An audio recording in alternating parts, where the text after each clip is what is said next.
আসসালামু আলাইকুম।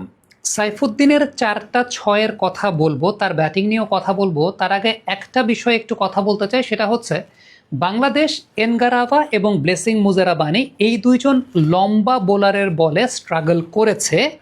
এই ম্যাচও করেছে, তবে শুরুর পার্টটা তো ওপেনাররা একটু ট্যাকটিক্যাল ছিলেন। কোন জায়গাটা ট্যাকটিক্যাল ছিলেন বলি। এনগারাভা আজকে যে প্রথম ২ ওভার বোলিং করেছেন, সেই প্রথম ২ ওভারে মাত্র ৭ রান দিয়েছেন।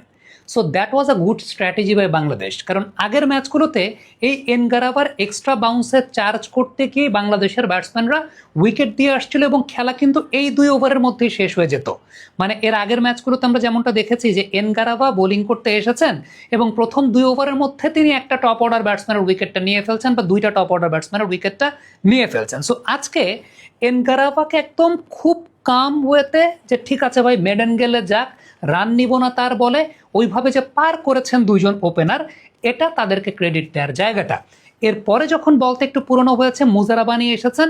মুজারাবানি কিন্তু প্রথম ওভারে কিছু রান কনসিড করেছেন এবং মুজারাবানি পরে ২ ওভারে ১৭ রানের মতো দিয়েছেন। কিন্তু ওই যে পুরনো প্রবলেমটা, এরপরে যখন আবার এনগারাভা বোলিং করতে এসেছেন, যখন আসলে বাংলাদেশ অলরেডি 120 অড রানস করে ফেলেছে, ওই সময়টায় ওই লম্বা বোলারকে চার্জ করতে গিয়ে কিন্তু এনগারাভা ২টা উইকেট নিয়েছেন। সো দ্য সামারি ইজ, এখনো কিন্তু লম্বা বোলারের এগেনস্টে, লম্বা বোলারের এক্সট্রা বাউন্সের এগেনস্টে আপনি যদি চার্জ করতে চান, তখন আপনার দুর্বলতাটা এখন পর্যন্ত আছে। Thanks to the opening batters, যে তারা প্রথম ২ ওভার ক্যালকুলেটিভ ব্যাটিং করেছে এনগারাভার, যেখানে তারা আসলে তাকে চার্জ করে নাই। কিন্তু ওই সমীকরণটা কিন্তু এখনও আছে, ওই স্কিলের ঘাটতিটা এখনও আছে। তাওহিদ হৃদয়ের কথা বলেন, ইভেন তানজিদ তামিমের কথা বলেন, ইভেন নুরুল হাসান সোহানও যখন শর্ট অফ দ্য লেন্থের বলটা খেলতে গিয়ে আউট হয়ে গেলেন, সেটাও যদি আপনি বলেন যে আলটিমেটলি শর্ট বলে বা এক্সট্রা বাউন্সে বাংলাদেশের ব্যাটসম্যানদের যখন তারা শর্ট খেলতে যাচ্ছেন, দুর্বলতার জায়গাটা আছে। সাইফকে নিয়ে বলতে চাই, 40-র উপরে রান তিনি করেছেন। একটা লাইভ যখন তিনি পেলেন এক্সট্রা কাভারে মারতে গিয়ে, একটা ক্যাচ তাকে ব্যাকওয়ার্ড পয়েন্টে মিস করলো। আমি শুনছিলাম ওই পাশ থেকে স্টাম্প মাইক্রোফোন দিয়ে তানজিদ তামিম সাইফকে বলছিলেন যে সাইফ ভাই স্ট্রেইট খেলেন, সোজা খেলেন। সেই সাইফ হাসান ওই কথাটা আলটিমেটলি শোনেন নাই, সিকান্দার রাজাকে অ্যাক্রস দ্য উইকেট শট খেলতে গিয়ে আউট হয়ে গেছেন। এই টাইপের উইকেট, যেটা আসলে ব্যাটিং করার জন্য খুব ভালো, অ্যাক্রস দ্য উইকেট শট খেলাটা আসলে রিস্কি। আপনাকে এই জোনটাই ইউজ করতে হবে, আর মাঠও কিন্তু বড়, সেটাও একটা খুব গুরুত্বপূর্ণ বিষয়।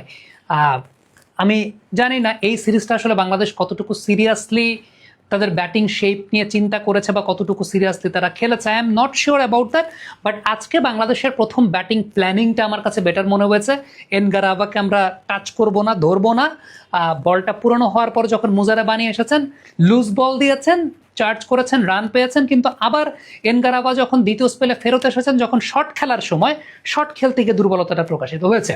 এবার সাইফুদ্দিনের কথাটা বলি। সাইফুদ্দিন, আমি সবসময় মনে করি তার ব্যাটিং পটেনশিয়ালিটিটা কখনোই আমরা ব্যবহার করতে পারি নাই, না সেটা ক্লাব ক্রিকেটে, না সেটা বিপিএলে, না সেটা আমাদের ন্যাশনাল টিমে। এখন সাইফুদ্দিন ঢাকা প্রিমিয়ার লিগে এমন এমন টিমে খেলেন, যেই টিমে তার সতীর্থরা থাকেন সব হেভি ওয়েট প্লেয়াররা। মানে ব্যাটিং অর্ডারে ১ থেকে ৭-৮ পর্যন্ত সাইফুদ্দিনের আর কোনো জায়গা নাই।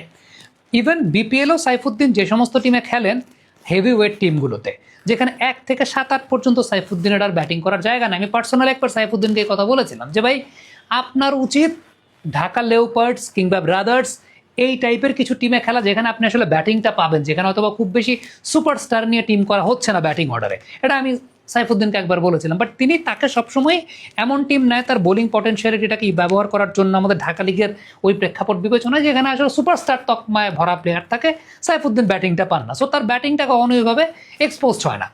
আজকে সাইফুদ্দিনের লাস্ট ওভারটা যদি একটু পর্যালোচনা করেন, always getting on to the right position, trigger movement নিয়ে getting on to the right position. Saifuddin যে একটা ৬ মেরেছেন পেছন দিক দিয়ে, এটা টপ অর্ডার ব্যাটসম্যানদের জন্য একটা শিক্ষার জায়গা, যে মাঠ যখন বড়, উইকেটে এক্সট্রা বাউন্স আছে, you need to go to the right position. আপনাকে রাইট পজিশনে যেতে হবে শটটাকে এক্সিকিউট করার জন্য।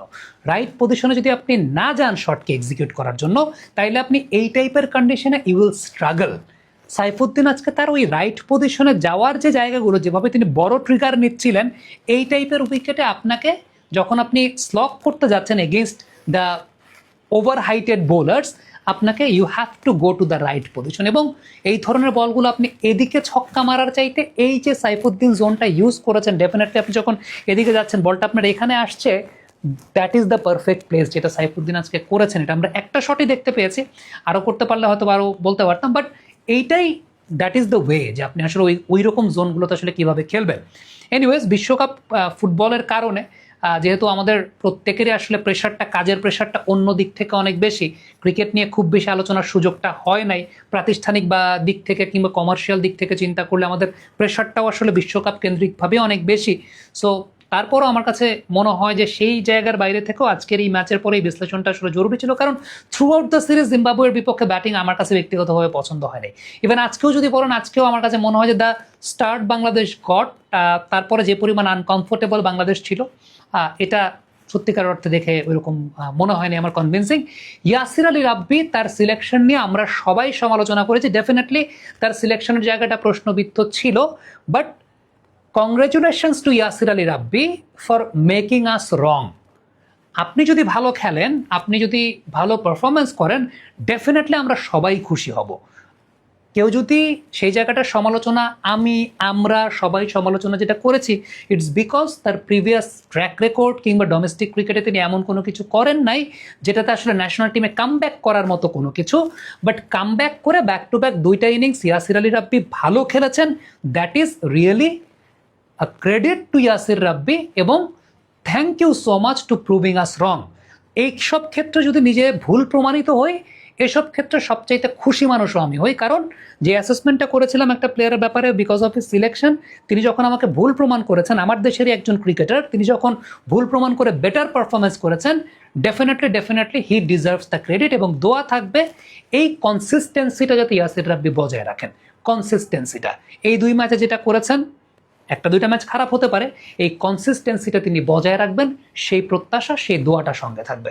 কমেন্ট বক্সে আপনাদের মন্তব্য, মতামত জানতে চাই।